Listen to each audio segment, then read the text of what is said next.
این شب تو بهار به خزان خواهد شد، این شب تو ستارم قیران خواهد شد، این شب تو نهال گل پیوند شود،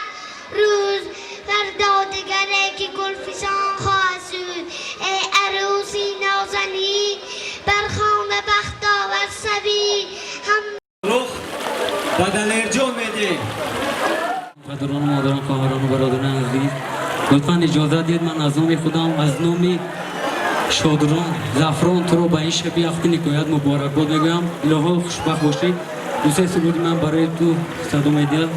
مرحمت به جای خود نشینید. سلامت باشید.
عالم عشق خود جهانگیر شوید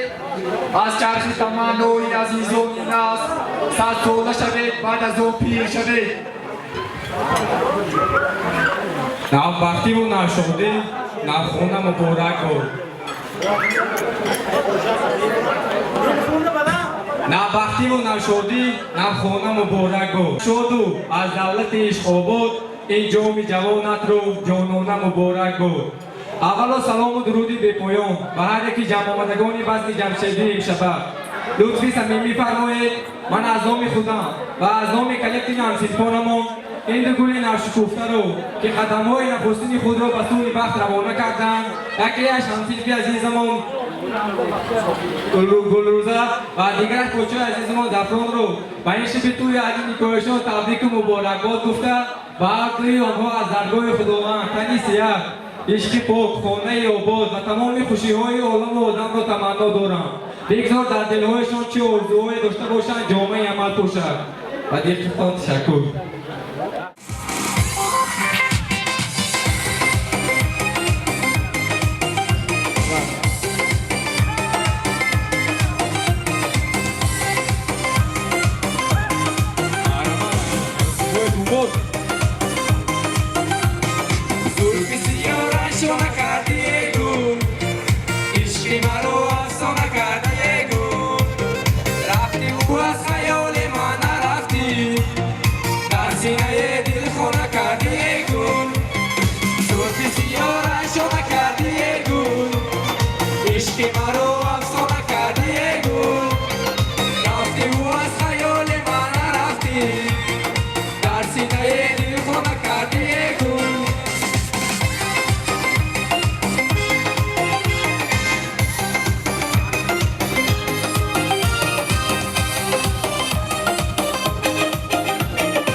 شما خوشبخت شوید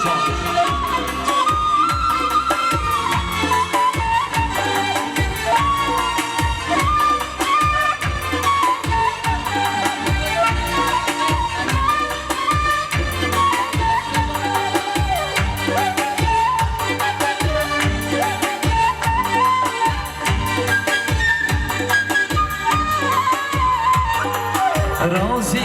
شمه قدر جانش رخصت ده مادر جانش دخترتان عشقی مرا سر بریم یار یاره یار یاره رسومات خوش بخشید